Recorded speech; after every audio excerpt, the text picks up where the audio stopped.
Mi papá ocultó que mi hermana era mi sobrina. Perdoné a mi papá por lo peor que me hizo. Años después descubrí que el secreto más retorcido de la familia ni siquiera había muerto con él. Crecí en una casa donde la verdad siempre llegaba tarde y en pedazos. Desde muy chica entendí que había cosas que no se decían, miradas que se evitaban y silencios que pesaban más que cualquier grito. Mi media hermana, a la que llamaré Lorena, era 8 años mayor que yo. Durante años me contaron una versión confusa de su adolescencia, pero de adulta supe la realidad. Mi papá abusó de ella cuando era una niña y la obligó a mentirle a mi mamá sobre 2 embarazos que nunca debieron existir. A mí y a mi hermano también nos lastimó cuando éramos pequeños. No voy a entrar en detalles, pero sí diré que marcó toda mi infancia. Cuando yo tenía 5 años, reuní el valor para contarle a mi mamá lo que pasaba, y ella se fue de inmediato con nosotros. Eso debería haber sido el final del horror, pero no lo fue. A los 12, mi hermano, que era 3 años mayor, empezó a agredirme varias veces en una etapa en la que nuestra casa ya estaba rota y nadie parecía estar realmente pendiente de nosotros. Mi mamá era negligente de formas que hoy me cuesta admitir y normalizaba cosas que ningún niño debería tocar, ver o vivir. Durante mucho tiempo pensé que mi familia era una cadena de daño imposible de romper. Me fui de casa joven, cargando una mezcla de vergüenza, rabia y una necesidad enfermiza de fingir que yo era una persona normal. Corté contacto con varios de ellos, pero con los años mi papá volvió a aparecer. Para entonces, él había pasado por terapia intensiva durante mucho tiempo.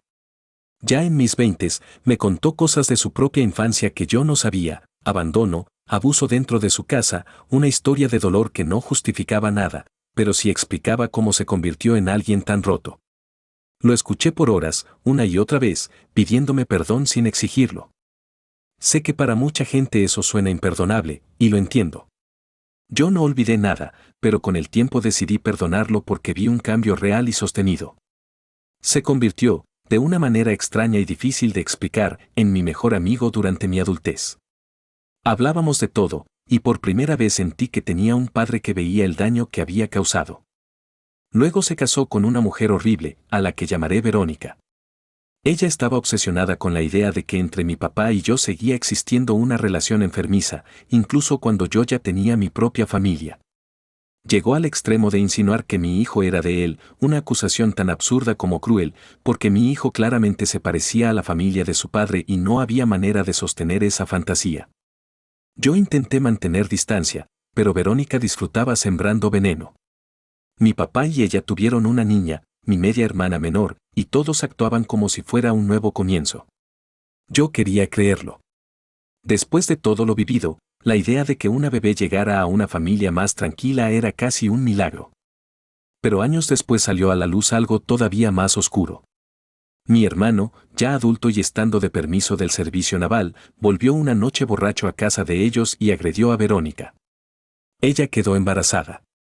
En lugar de denunciarlo o decir la verdad, decidieron ocultarlo y dejaron que mi papá creyera que esa niña era su hija biológica. Cuando me enteré, sentí que el piso se abría bajo mis pies. Esa niña, a la que siempre presentaron como mi media hermana, era en realidad mi sobrina. Y lo más devastador no fue solo el parentesco, sino saber que mi papá murió en 2011 sin conocer la verdad, viviendo con una mentira construida con el mismo patrón de secretos, abuso y cobardía que había destruido a todos antes. Lo que más me confunde es que sigo extrañándolo todos los días. Sé exactamente quién fue y lo que hizo. También sé quién intentó ser después, el hombre que finalmente buscó ayuda, que me pidió perdón sin manipularme y que pasó años tratando de reparar algo irreparable. Ambas versiones de él existen en mi cabeza al mismo tiempo y cargar eso es agotador. A veces siento culpa por decir que lo amé en su última etapa. Otras veces siento culpa por haberlo perdonado cuando Lorena y yo nunca recuperaremos lo que nos quitó. Y luego recuerdo a esa niña, mi media hermana sobrina, creciendo dentro de una red de mentiras familiares, y me pregunto si en esta familia alguien supo alguna vez proteger a un niño de verdad. Hoy casi no tengo contacto con la mayoría de ellos. Protejo a mi hijo, cuido mi paz y voy a terapia porque me niego a heredarle este caos a otra generación. Pero todavía hay noches en las que pienso en mi papá, en la persona en la que se convirtió al final, y en la crueldad de que incluso entonces la familia siguiera enterrándolo todo bajo una sonrisa. No sé si contar esta historia me hace desleal, ingenua o simplemente honesta. Solo sé que viví demasiados años cargando secretos ajenos, y ya no quiero seguir sosteniendo una versión limpia de personas que dejaron cicatrices por todas partes. ¿Estoy mal por seguir diciendo que extrañé y quise a mi papá aunque sé todo lo que hizo? ¿Perdonarlo fue una traición hacia mi hermana y hacia la niña que yo fui? ¿Debería alejarme por completo de toda mi familia aunque eso incluya perder contacto con mi media hermana sobrina? Respuesta 1. No estás defendiendo lo que hizo, estás describiendo una realidad traumática y contradictoria. Dos cosas pueden ser ciertas, fue tu agresor y también la persona que después intentó reparar parte del daño. Respuesta 2. Lo más urgente aquí no es juzgar tu perdón, sino reconocer que creciste en un sistema familiar donde todos protegían secretos antes que a los niños. Que hoy pongas límites ya rompe el patrón. Respuesta 3. Sigue en terapia y mantén lejos a tu hijo de cualquiera que minimice esto. Amar a alguien que te dañó no te vuelve mala, te vuelve humana. Mi papá confesó por llamada que tengo una media hermana. Mi papá desapareció de mi vida por años, pero cuando volvió no fue para pedirme perdón.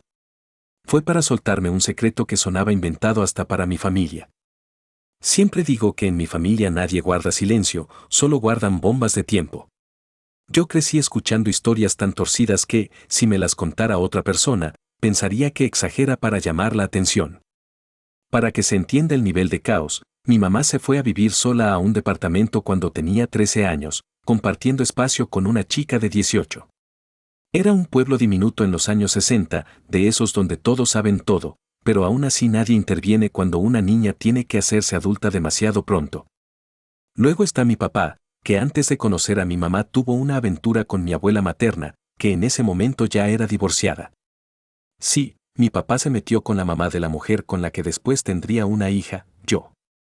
No crecí sabiendo todos los detalles, pero con los años fui armando el rompecabezas y entendí por qué en ciertas reuniones había silencios raros y miradas que duraban demasiado. Mis papás se divorciaron cuando yo era pequeña, y desde entonces mi papá dejó claro, sin decirlo directamente, que yo había pasado a ser una obligación lejana. No desapareció del mapa por completo, pero casi. Llamadas escasas, cumpleaños olvidados y esa sensación de que yo siempre estaba estorbando una vida nueva donde no había mucho espacio para mí. Con el tiempo aprendí a no esperar nada. Hice mi vida, llegué a mis 30 y tantos, y ya veía a mi papá como una anécdota incómoda más que como una figura importante. Por eso, cuando vi su número en mi celular después de años sin hablar, pensé primero que alguien se había muerto. Contesté preparada para una tragedia, pero me encontré con otra clase de desastre. Sin saludar como una persona normal ni preguntar cómo estaba, me dijo que necesitaba contarme algo antes de que me enterara por otro lado. Esa frase ya me puso en alerta, porque en mi familia nadie usa ese tono para anunciar algo bueno. Entonces me soltó que yo tenía una media hermana. Al parecer, mientras seguía casado con mi mamá, tuvo una relación con otra mujer, ella quedó embarazada y entregó a la bebé en adopción. Décadas después, esa hija lo encontró por registros y decidió llamarlo. Y, según él, me estaba avisando para hacer lo correcto. Recuerdo que me quedé viendo la pared de mi cocina como si fuera a abrirse. No porque me molestara la existencia de esa mujer, que al final no tenía culpa de nada, sino por la manera tan fría en que mi papá presentó otra traición como si me estuviera informando un cambio de dirección. Ni una disculpa por el engaño a mi mamá, ni una reflexión sobre haberme abandonado, ni una sola señal de vergüenza. Lo peor fue que intentó acomodarse como el héroe de la historia. Me dijo que había sido honesto conmigo, que apreciara que me lo contara el primero, y que esperaba que yo fuera madura. Esa palabra me encendió por dentro. Pasé años siendo madura para tolerar su ausencia, madura para no reclamar, madura para no esperar, y ahora también tenía que ser madura para procesar que su lista de secretos seguía creciendo.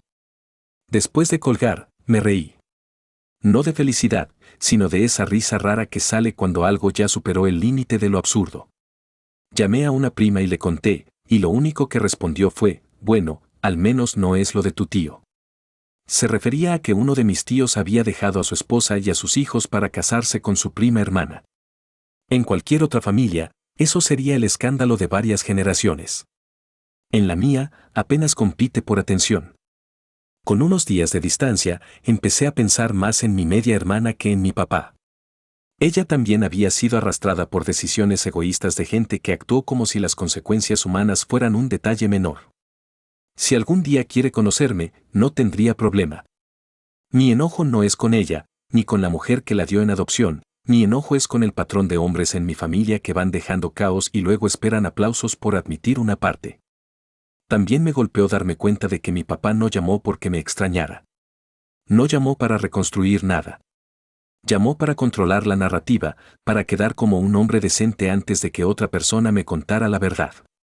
Ese detalle, más que el secreto en sí, fue lo que terminó de acomodar mi idea de quién es realmente. Aún así, y esto quizás suene extraño, estoy bien. No feliz con todo, no indiferente, pero bien. Crecer en una familia así me obligó a desarrollar una especie de humor seco y una tolerancia enorme al absurdo. Ya no espero que mis parientes se conviertan en personas emocionalmente sanas de la noche a la mañana, solo trato de decidir qué parte de su desastre permito que entre en mi vida. Ahora mantengo distancia con mi papá y no siento culpa por eso. Si algún día hablo con mi media hermana, me gustaría que sea sin su intermediación y sin sus versiones editadas de la historia. Por primera vez siento que no me toca cargar con la vergüenza de otros, solo poner límites y seguir adelante con una vida mucho más tranquila de la que me tocó heredar. ¿Estuve mal por sentir más enojo por la intención de mi papá que por el secreto en sí? ¿Debería intentar conocer a mi media hermana aunque todo haya empezado de esta manera? ¿Soy mala hija por mantener distancia con mi papá después de su llamada? Respuesta 1. Tu papá no te llamó por amor, te llamó por control de daños. NTA total. Respuesta 2. La media hermana no hizo nada malo, pero tú tampoco le debes acceso inmediato a tu vida. Ve a tu ritmo. Respuesta 3. Que en tu familia esto no sea ni el peor escándalo dice muchísimo. Me alegra que estés poniendo límites. Si te gustaron esas historias, suscríbete.